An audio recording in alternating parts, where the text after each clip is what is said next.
교회를 떠나는 사람들이라는 제목의 책이 있습니다. 이 책에는 신앙생활을 열심히 했다가 교회를 떠난 사람들의 인터뷰 내용이 담겨 있습니다. 인터뷰에 응한 사람들은 모두 한때 독실한 기독교인들이었습니다. 그 중에는 목사도 있었고 목사 사모도 있었으며 모태신앙인에다가 신학생도 있었습니다. 목사였던 사람은 무신론자가 되어 교회를 떠났습니다. 무신론자가 된 목사는 인터뷰를 통해 자신이 교회를 떠난 이유를 조목조목 설명했습니다. 목사는 교회의 여러 문제점을 지적하며 자신이 교회를 떠날 수밖에 없음을 이야기했지만 제가 볼 때 그 목사가 교회를 떠난 결정적 이유는 본인이 종교다원주의에 물들었기 때문입니다.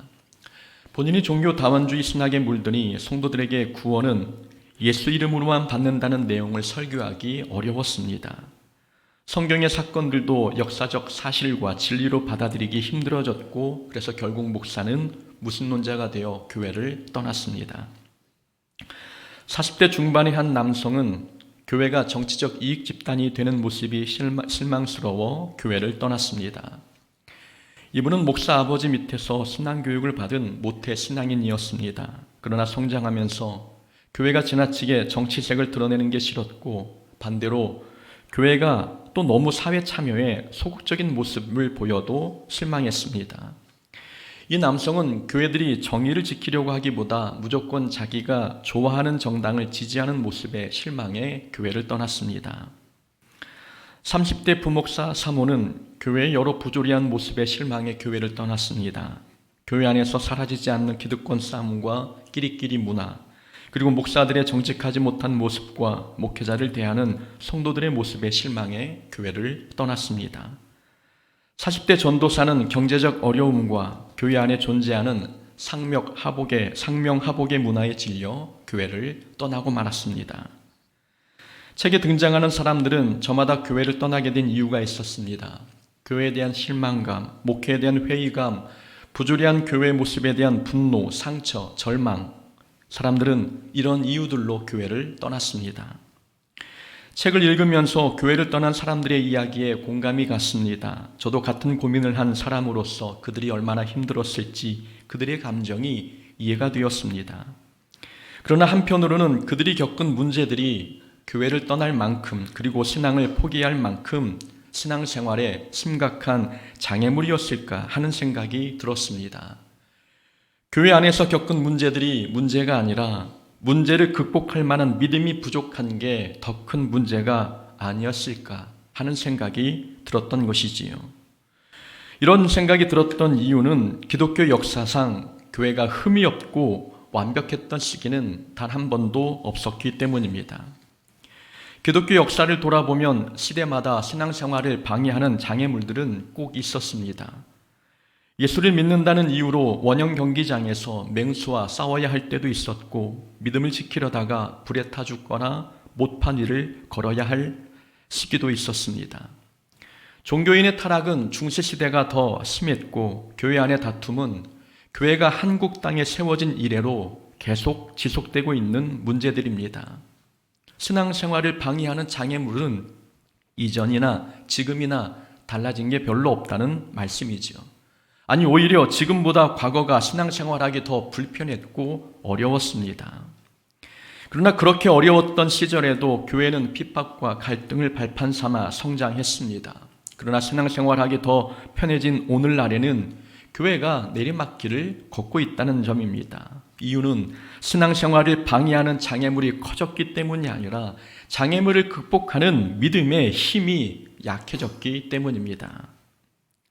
우리 중에도 장애물 없이 신앙생활하는 사람은 아무도 없습니다. 앞에서 언급한 책 속의 인물들이 겪은 그 어려움들, 우리도 경험하고 있는 어려움들입니다.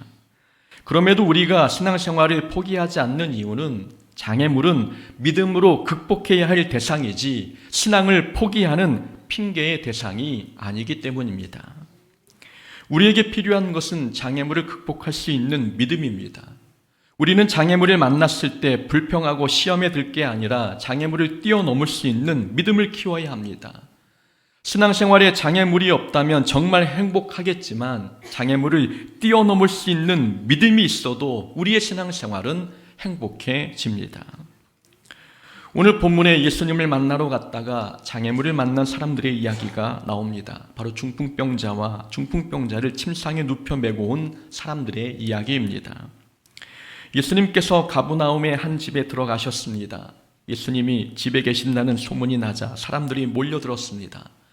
사람들이 얼마나 많이 모였는지 문 앞까지 말씀을 드리려는 사람들로 가득했습니다. 이때 4명의 사람이 한 중풍병자를 침상에 눕혀 데리고 왔습니다.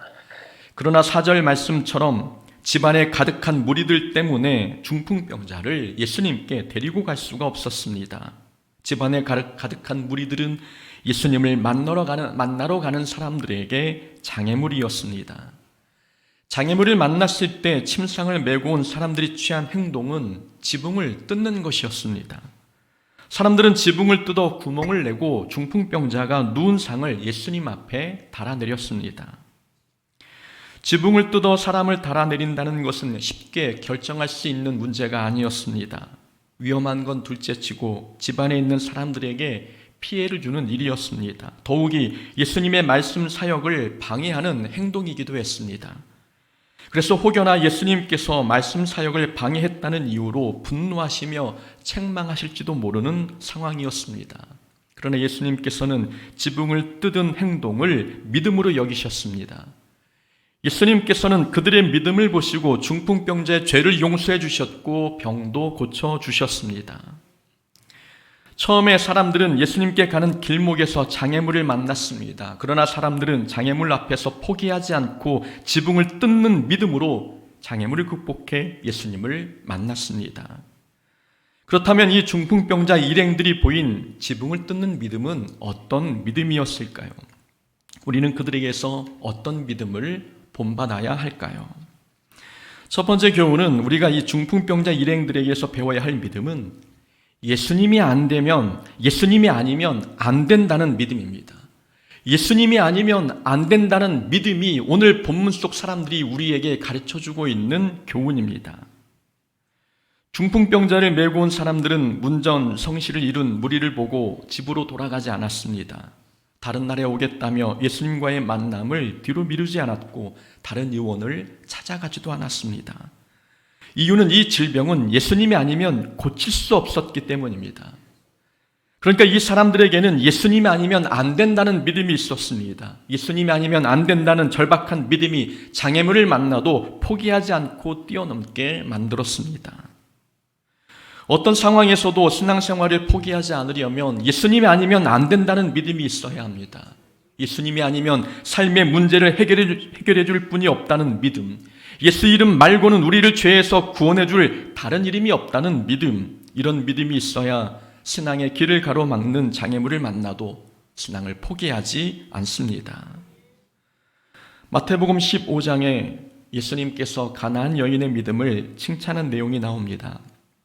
가나안 여인에게는 귀신 들린 딸이 하나 있었습니다. 예수님께서 그 지역을 지나가시자 가나안 여인은 소리를 지르며 딸을 고쳐달라고 부르짖었습니다. 예수님께서 이 여인에게 말씀하시기를 자녀에게 줄 떡을 개에게 던짐이 마땅하지 않다라고 말씀하셨습니다. 자녀에게 줄 떡을 개에게 던지는 것은 옳지 않다. 이 말은 여인에게는 자존심이 상하고 상처가 될 수 있는 말이었습니다. 그러나 가나안 여인은 포기하지 않고 이렇게 대답했습니다. 개들도 자녀의 상에서 떨어지는 부스러기를 먹나이다. 가나안 여인은 무시당하는 상황에서도 믿음을 포기하지 않았습니다. 이유는 예수님이 아니면 안 된다는 믿음이 있었기 때문입니다. 가나안 여인은 예수님만이 자기 딸의 문제를 해결해 주실 수 있다고 믿었습니다. 예수님이 아니면 안 된다는 믿음이 있었기에 가나안 여인도 장애물을 만났을 때 예수님을 의지하는 믿음을 포기하지 않았습니다. 우리도 예수님이 아니면 안 되는 사람들입니다. 우리의 영적 상태는 하나님의 은혜가 아니면 아무것도 할 수 없는 중풍병자와 같습니다. 우리가 고된 삶 속에서 하루하루를 감사하며 살아가는 이유도 일용할 은혜를 부어주시는 하나님이 함께 계시기 때문입니다. 우리는 하루라도 예수님이 아니면 못 사는 존재들입니다. 또한 우리 삶은 풍랑이는 바다와 같고 마른 먼지만 날리는 건조한 광야와 같습니다. 그야말로 우리 인생은 숨쉴 여유도 없는 영적 전쟁터와 같습니다. 예수님께서 우리와 함께하지 않으시면 우리는 단 하루도 평안하게 살아갈 수 없습니다. 척박한 광야 같은 삶에서 우리가 기뻐하고 즐거워할 수 있는 이유는 우리의 힘이 되시는 예수님께서 우리와 함께 계시기 때문입니다. 그래서 우리도 예수님이 아니면 안 되는 존재들입니다. 그러니 누군가 우리의 신앙생활을 방해해도 우리는 예수님이 아니면 안 된다는 믿음으로 절대 신앙을 포기하지 말아야 합니다. 사람 때문에 신앙을 포기한다면 정말 아깝지 않겠습니까? 사람 때문에 신앙을 포기하는 행위는 마치 팥죽 한 그릇에 장자의 축복을 포기하는 것과 같은 큰 손해입니다. 예수님만이 삶의 문제를 해결해 주실 유일한 분이신데 보기 싫은 사람 때문에, 상처 주는 사람 때문에 신앙을 포기한다면 우리 영혼의 문제와 삶의 문제는 누구에게 가서 해결받을 수 있겠습니까? 예수님만이 우리의 길이요 진리요 생명이십니다. 우리의 죄의 문제를 해결해 주시는 분은 오직 예수님뿐이라는 말씀입니다. 예수님만이 우리를 사망의 골짜기에서도 보호해 주시는 참된 목자이시며 아버지이십니다. 예수님만이 우리의 삶의 문제를 해결해 주실 수 있는 유일한 분이시라는 말씀입니다.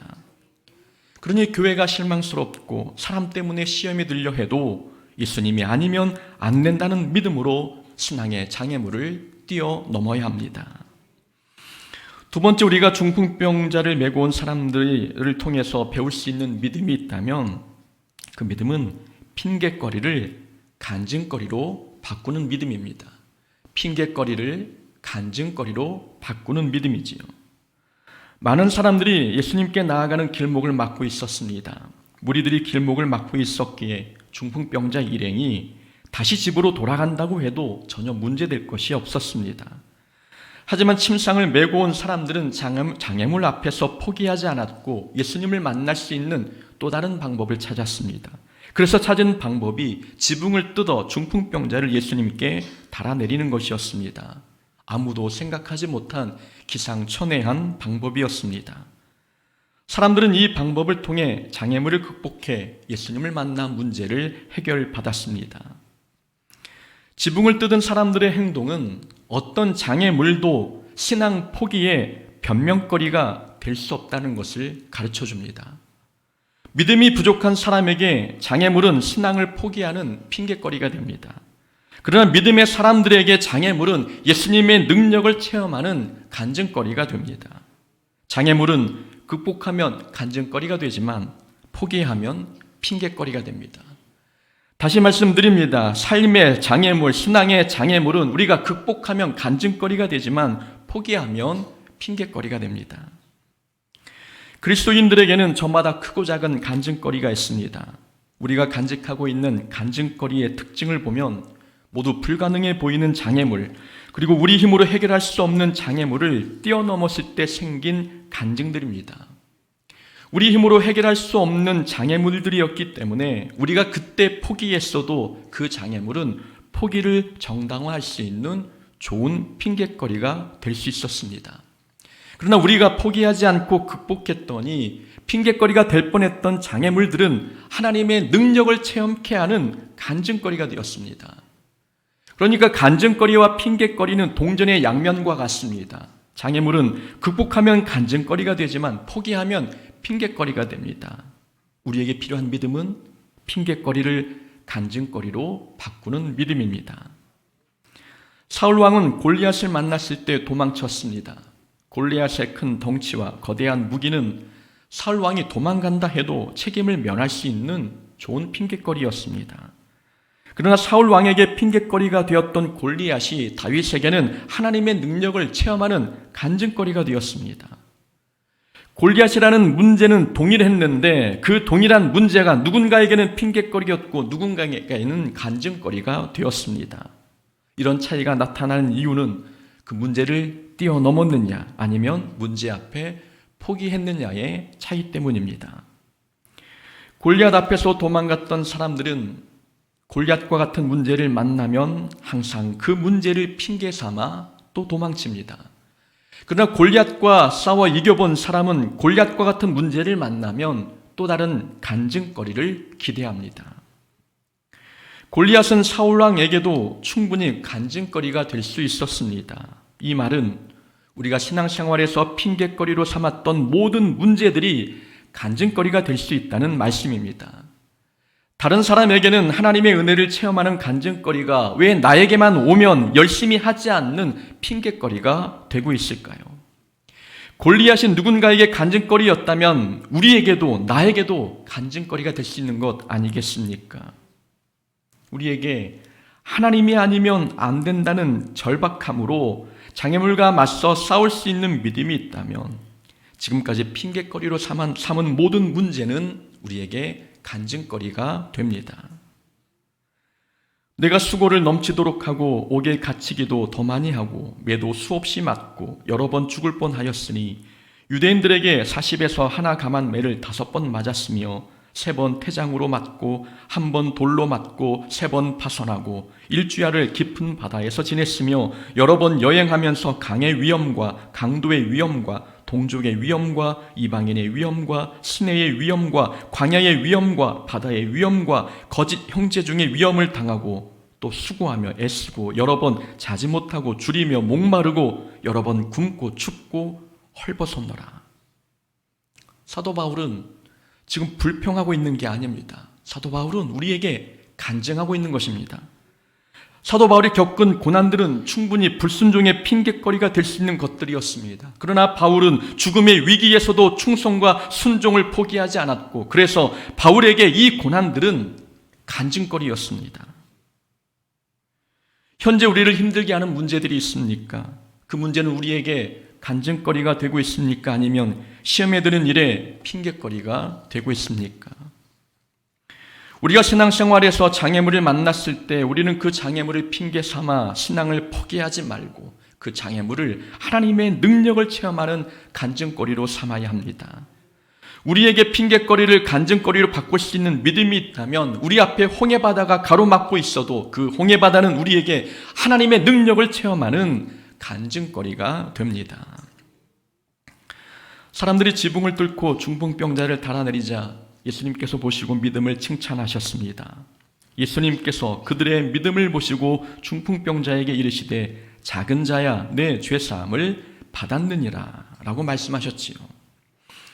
여기서 그들의 믿음을 보시고라는 말씀에서 이 그들은 침상을 들고 온 사람들 뿐만 아니라 침상에 누운 병자까지 포함한 총 5명을 뜻합니다. 그러니까 예수님께 찾아온 5명은 병고침을 받기 전부터 이미 믿음이 있었습니다. 문제를 해결받고 믿음이 생긴 게 아니라 문제를 해결받기 전부터 믿음이 있었다는 말씀입니다. 그러니까 이 5명은 문제를 해결해 주시면 내가 예수님을 믿겠습니다. 이런 태도가 아니었다는 말씀입니다. 우리는 여기서 교훈을 얻을 수 있습니다. 기도 응답이 이루어져야 믿음을 갖는 게 아니라 믿음이 기도 응답을 불러온다는 사실입니다. 어떤 사람들은 먼저 기적을 체험하면 그때 예수를 믿겠다고 말합니다. 그러나 성경은 이 믿음이란 반드시 기적을 체험해야 얻어지는 게 아님을 말씀합니다. 성경에 오병이어의 기적 이야기가 나옵니다. 예수님께서 보리떡 5개와 물고기 2마리로 5,000명을 먹이셨고 12광주리를 남기시는 놀라운 기적을 보여주셨습니다. 이 기적을 베푸신 후 예수님께서는 갈릴리 바다를 건너편 가버나움으로 가셨습니다. 다음 날 오병이어 기적을 체험했던 사람들이 배를 타고 바다를 건너 예수님이 계신 곳까지 도착했습니다. 예수님을 찾아 바다까지 건너온 모습을 보면 대단한 믿음을 소유한 사람들처럼 보이지 않습니까? 그러나 예수님께서는 이 사람들을 이렇게 평가하셨습니다. 너희가 나를 찾는 것은 표적을 본 까닭이 아니요 떡을 먹고 배부른 까닭이로다. 사람들이 예수님을 찾는 이유는 예수님을 생명의 떡으로 믿어서가 아니었습니다. 단지 예수님께 육체의 배를 불리는 떡을 얻어먹기 위해서 예수님을 찾은 것입니다. 오병이어의 기적은 사람들에게 믿음을 갖게 만들지 못했습니다. 기적이 믿음을 갖게 만든다면 광야 40년 동안 기적을 체험한 이스라엘 백성들이 제일 믿음이 좋아야 합니다. 이스라엘 백성들은 매일 기적의 음식 만나를 먹었고 밤에는 불기둥, 낮에는 구름기둥으로 하나님의 인도하심을 체험했습니다. 반석에서 나오는 물도 맛보았으며 기도로 전쟁에서 승리하는 기적도 체험했습니다. 우리가 이 정도의 기적을 체험했다면 없던 믿음도 생길 것 같지 않습니까? 그러나 이스라엘 백성은 이런 기적의 현장에서 40년을 보냈으면서도 불평만 늘어갔습니다. 기적이 반드시 믿음을 불러오는 것은 아닙니다. 모세와 선지자들에게 듣지 아니하면 비록 죽은 자 가운데서 살아나는 자가 있을지라도 고난을 받지 아니하리라 하였다 하시니라.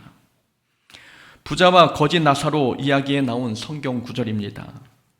죽어서 지옥에 간 부자가 아브라함에게 간청했습니다. 자기에게 형제 5명이 있는데 나사로를 자기 집에 보내 자기 형제들이 이 고통받는 지옥에 오지 않게 해달라는 간청이었습니다.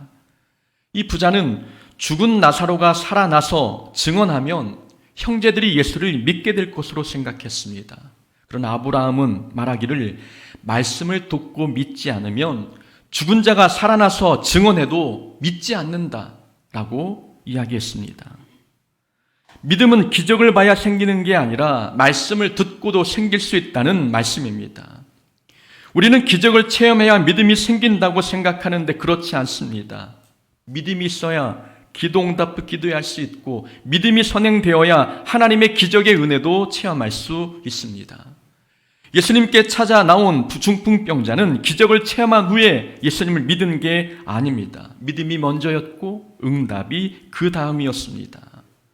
믿음이 없이는 하나님을 기쁘게 하시 못하나니 하나님께 나아가는 자는 반드시 그가 계신 것과 또한 그가 자기를 찾는 자들에게 상 주시는 이심을 믿어야 할지니라. 믿음이 있어야 하나님을 기쁘시게 할 수 있고 믿음이 있어야 하나님이 주시는 상을 기대할 수 있습니다. 믿음이 없는데 하나님께서 좋은 것을 주시기를 기대한다는 것은 어불성설입니다. 우리에게 하나님께 기대하고 소망하는 기도 제목들이 있습니까? 그렇다면 먼저 하나님의 살아계심을 믿어야 합니다. 예수님이 나의 구세주 되심을 믿어야 하고 성령님이 우리 안에 계신 것도 믿어야 합니다. 그러면 하나님께서 하나님의 자녀가 된 우리의 기도를 들으시고 우리 기도에 응답해 주실 것입니다. 그러나 안타깝게도 예수님께 찾아온 사람들 중에는 믿음 없는 사람들도 있었습니다. 예수님께서 중풍병자에게 작은 자야 내 죄사함을 받았느니라 라고 말씀하셨습니다. 예수님께서는 죄를 언급하지 않으시고 중풍병자의 질병을 충분히 고쳐주실 수도 있었습니다. 그러나 예수님께서는 모인 사람들에게 예수님이 누구인지 가르쳐주기를 원하셨습니다. 그래서 내 죄사함을 받았느니라 라고 말씀하시는 것입니다. 내 죄사함을 받았느니라 이 말씀하신 이유는 예수님께 죄사함의 권세가 있다는 것을 가르쳐주기 위함입니다. 곧 예수님께서는 예수님이 하나님의 아들이시며 예수님께서 이 땅에 오신 목적은 온 인류의 죄를 용서하시기 위함이라는 것을 가르쳐주기를 원하셨습니다. 그래서 많은 사람들이 듣는 자리에서 작은 자야 내 죄사함을 받았느니라 라고 죄사함의 권세를 선포하셨습니다. 예수님의 이 말씀을 들은 서기관들이 속으로 생각했습니다. 이 사람이 어찌 이렇게 말하는가? 신성 모독이로다.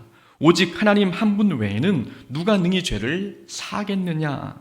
라고 예수님의 말씀을 비판했습니다. 서기관들은 예수님을 찾아왔지만 눈앞에 계신 예수님이 누구인지 모르고 있었습니다. 예수님의 말씀을 듣고 있으면서도 속으로는 예수님을 비판하고 있었습니다. 서기관들은 다른 사람들보다 성경 지식이 많은 사람입니다. 그러나 아이러니하게도 성경 지식은 많은데 눈앞에 계신 예수님을 만나지도 못했고 예수님이 하나님이심도 발견하지 못했습니다. 이유는 자기 생각, 자기의 잘못된 지식 때문이었습니다. 내려놓지 못한 자기 생각과 지식은 은혜 받는 일에 걸림돌이 됩니다. 우리가 포기하지 않고 내려놓지 못한 우리의 잘못된 생각과 지식은 하나님을 경험하는 일에 방해가 된다는 말씀입니다. 서기관들은 성경 지식이 많았습니다. 그러나 자신이 가지고 있는 잘못된 성경 지식과 잘못된 신학 지식이 예수님을 믿지 못하게 만들었습니다. 오직 하나님 한 분 외에는 누가 능히 죄를 사하겠느냐. 이것이 서기관이 가지고 있는 지식이었습니다. 하나님만이 죄를 용서해 주실 수 있다는 이 지식은 잘못된 지식은 아니었습니다. 그러나 문제는 예수님이 하나님이시라는 생각, 그래서 예수님도 죄를 용서해 주실 수 있다는 생각은 하지 못했다는 점, 이것이 서기관의 문제점이었습니다. 그래서 서기관은 예수님이 하신 말씀을 신성모독이라 비판했습니다.